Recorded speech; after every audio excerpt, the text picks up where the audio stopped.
Welcome once again to Auto Mundial, the weekly home of all the latest motoring news and reviews.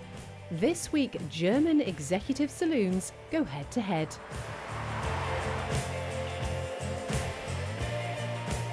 We've also got the most powerful Chevrolet Corvette ever made.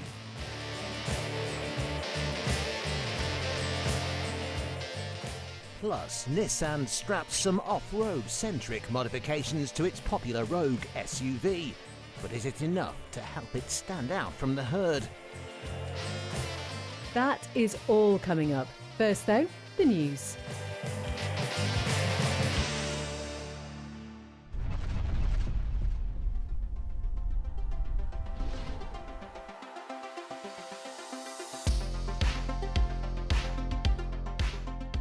According to recent figures by the Institute of the Motor Industry, the UK could be looking at a shortage of EV-certified automotive technicians by the year 2031. The data reveals that, as of August 2024, some 58,800 technicians are qualified to work with electric vehicles, representing around 24%. The Institute has compared that figure and its growth trajectory with that of the EV uptake and is claiming that a skills gap of over 3,000 technicians will exist by 2031. The data shows that number growing to 16,000 by 2035. In addition to an overall shortage, the IMI shows that TechSafe certified technicians are not evenly distributed across the country, which is 3.7% of technicians in Northern Ireland qualified to work on EVs compared to 9.5% for the east of England. Whilst a worrying sign, there is an opportunity to be had for all those looking to work in the automotive industry, with EV certified technicians clearly in high demand.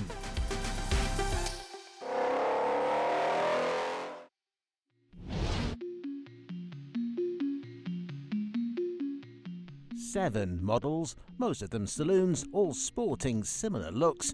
The Audi range was, until recently, quite the mess.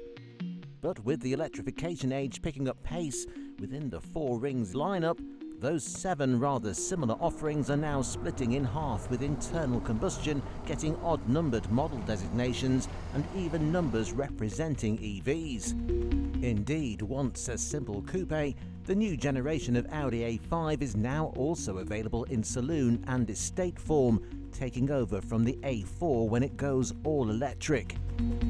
And with a bold face and rear bias stance, a good-looking model it is too, with a far softer appeal than its predecessors, in line with other new Audi cars like the A3. With rather large taillights, the rear end does look rather cumbersome from some angles. But even in Avant form, the newest Audi shows signs of its coupe shape of old, thanks to a stylishly sloping roofline. However, that style does impact rear load space, with the boot struggling to compete among the rivals in its class. In fact, the new A5's main rival in 2024 will be the equally refreshed BMW 5 Series, a pairing that has done battle through many generations. In the Bavarian's latest touring specification, expect to get 100 litres more boot space than the Audi, some 3 or 4 carry-on bags.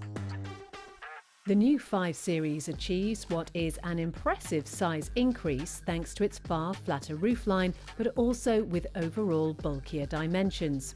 Just looking at the car, you can tell that the flared extremities, broader arches and taller look all challenge the model's sleek appeal. As a result, the cabin will also feel far more spacious, offering greater leg and headroom across both rows of seats. Surrounding the welcoming chairs in BMW's newest mid-size saloon are a whole host of haptic feedback controls for kit like aircon and electric seats, alongside some interesting design choices. Topping the list of quirky ornaments is this square, floating steering wheel, equally covered in buttons, behind which sits a curved screen combining infotainment and driver displays. The BMW 5 Series is available with one of 3 non-EV power units, starting out with a non-hybrid 520i, good for 208 brake horsepower. A pair of plug-in hybrids with over 50 miles of EV range provide 300 and 489 bhp respectively, making it quite the Bavarian beast. Though even in its most basic variant, the new 5 Series doesn't hit the market for less than £51,000.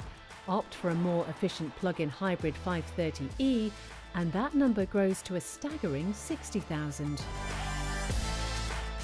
Jump inside the A5 and it's like an assault of screens, LED mood lighting and backlit controls, a design that we aren't particularly keen on. The interior also feels far darker than the BMW due to the Audi's smaller windows and tighter dimensions.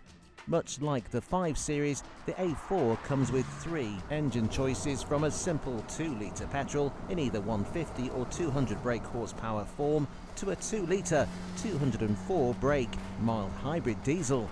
No doubt the version set for bestseller status. Automatic transmissions come as standard with the new A5. Despite offering less space inside and not quite getting the BMW's sporty spec sheet, Audi's A5 is, in our minds, a far better looking model than its rivals' efforts. Furthermore, that attractiveness is comparatively cheap, hitting the UK market from £42,000.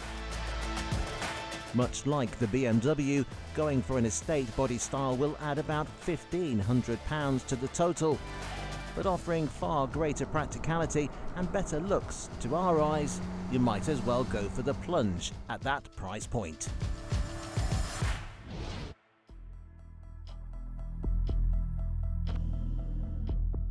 Sitting among the most popular models in class, the Nissan Rogue has taken the top spot in the Japanese manufacturer's sales chart stateside. A sometimes unresponsive automatic transmission did frustrate us during our time behind the wheel, but its spacious cabin, nice upholstery, and all whilst offering good fuel economy proved why it is so popular with consumers.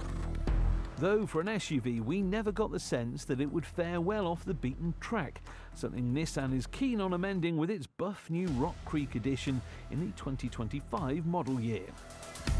Sitting right in the middle of the Rogue's price point between SV and SL trim levels, the new edition gets a jacked up look ready for turning off the tarmac. Aside from the fairly evident knobbly tyres and utilitarian roof rack, Rock Creek gets beefier protection around the wheels and grille, plus a collection of contrasting red decals.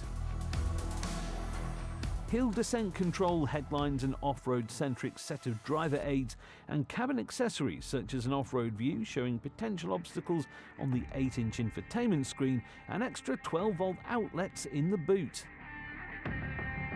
Though under the rugged facade is still the same comfortable highway cruiser the Rogue has always been, with its heated seats and steering wheel, wireless phone charging, electric tailgate coming as part of an additional premium pack. Though if you really want the finer things in life, this adventurous Rock Creek edition may not be for you, given intelligent cruise control and the larger 12-inch screen come in higher trim levels. 201 brake horsepower and crucially 225 pound-foot of torque from the 1.5-litre engine are just about enough to make the Rogue an off-road ready model. Though we would like to see 2 litres of displacement from a rugged model, and a CVT doesn't inspire us with much confidence. Prices for the new Rogue are yet to be announced, but sitting between SV and SL trim levels, we expect the Rock Creek edition to hit the market around the $35,000 mark.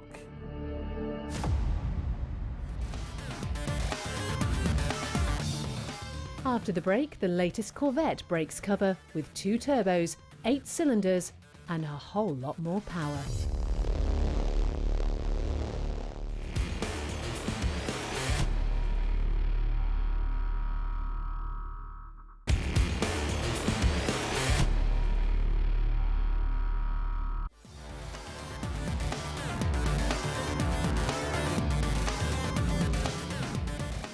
Welcome back. Coming up, the popular Porsche Macan goes all electric.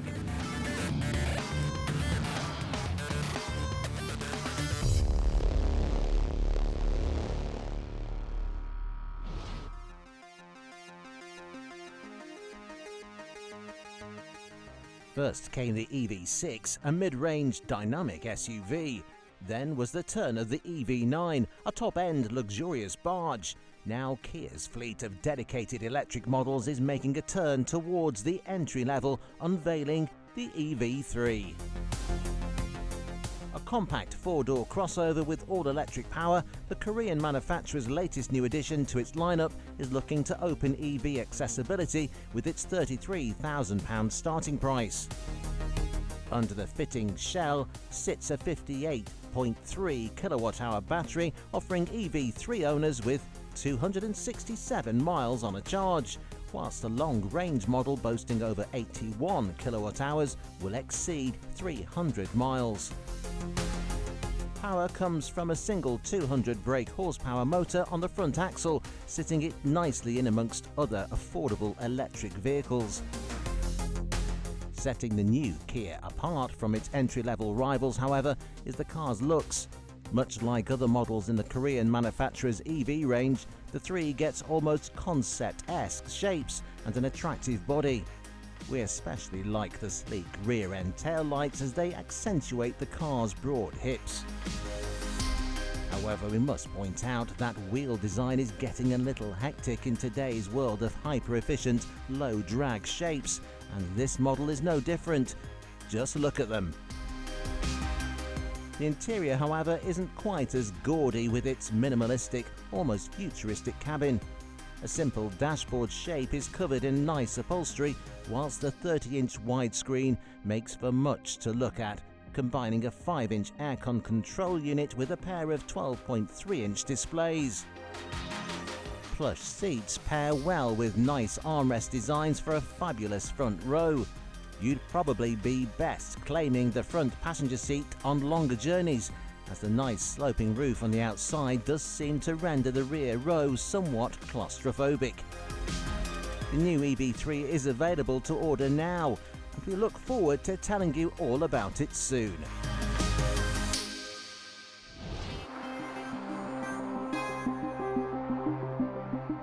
One of the most popular products in Porsche's range, the Macan, is set to leave the party by the end of 2026.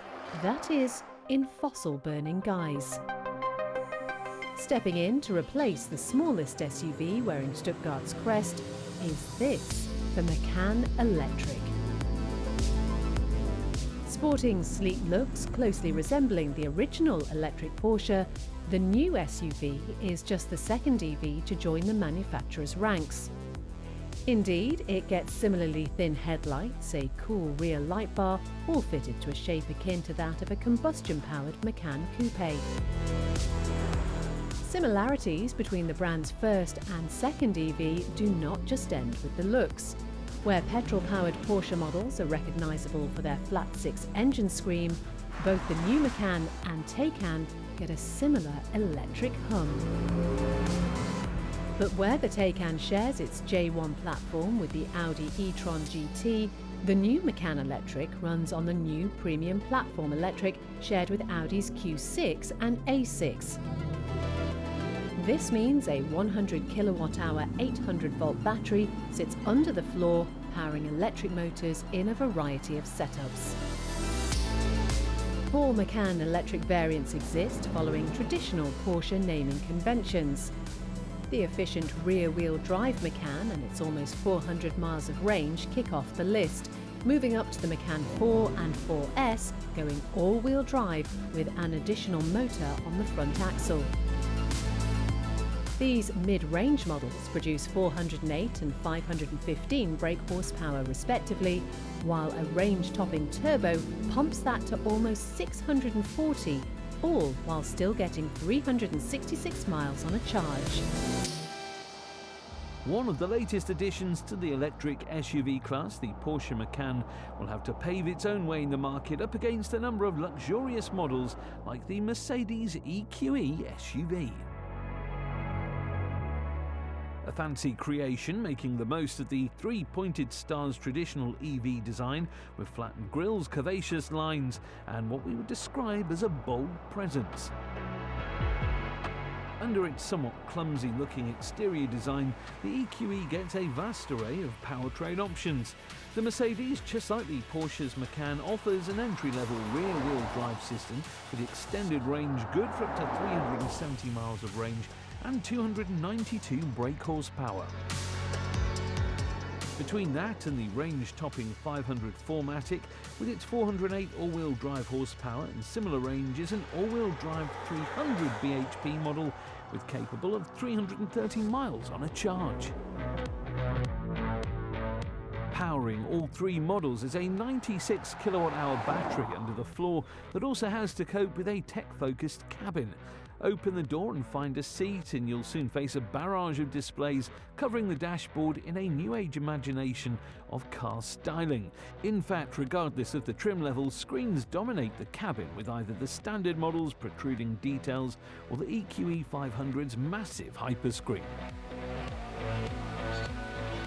Elsewhere, glitzy chrome details adorn the door cards, dashboard vents and centre console, the whole thing coated in nice leather upholstery for a space that you wouldn't want to get dirty.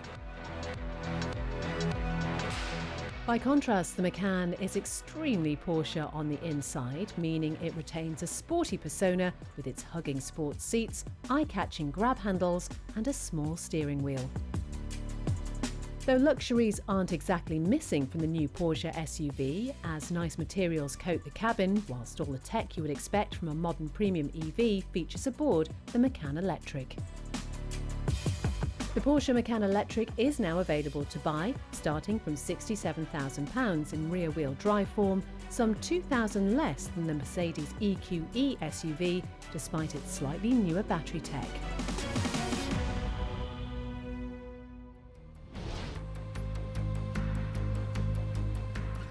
Whilst most modern supercars like the Porsche 911 are becoming mundane daily drivers, losing their sense of occasion, there is a small corner of the industry that still focuses on the atmosphere and thrill of a harsh, track-focused monster. Perhaps our favourite of them all is this, the McLaren 765LT, a rough and ready version of the British carmaker's 750S supercar, with all the aero accents and performance of a powerful race car. And as you would expect, it is rather powerful with its 4-litre V8 sending over 750 brake horsepower to the rear wheels for a fantastic bit of fun.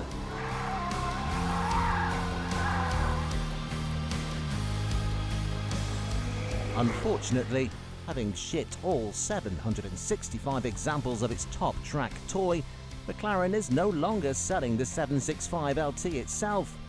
So if you're desperate to get your hands on its mind-boggling stats, a collector's inflated price awaits you and your bank account.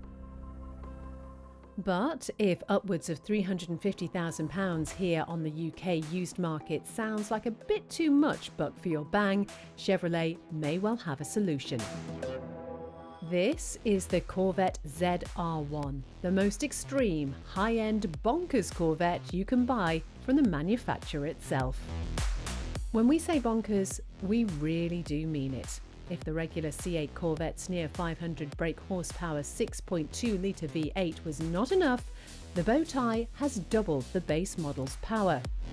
Behind the cabin now sits a twin turbocharged 5.5-litre V8 sending 1,064 bhp to the wheels through an 8-speed auto.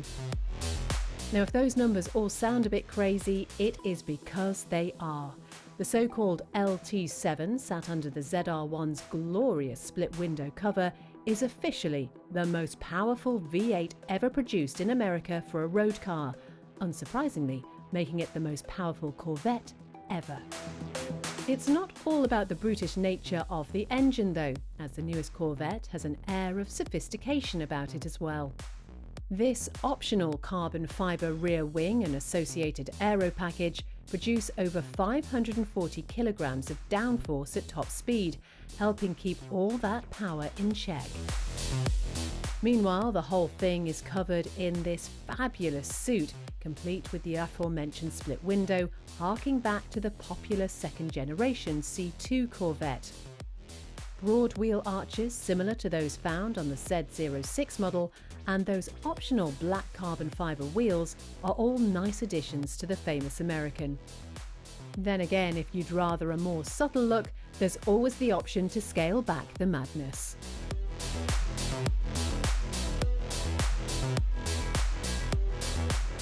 Inside, and despite getting the Track Focus tag, the ZR1 is far from barren, with nice leathers, carbon fibre trim, plenty of tech, and what look to be hugging seats. It's still very much a modern-day Corvette with its square steering wheel. Some things never change. Similarly, the new Corvette ZR1 retains its family relative cheap nature.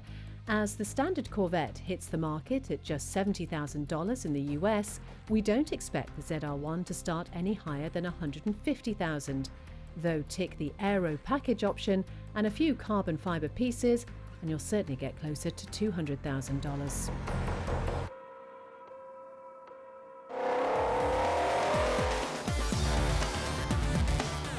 That's all we have time for this week, but do join us next time as Lexus shows off a crossover with rally car underpinnings.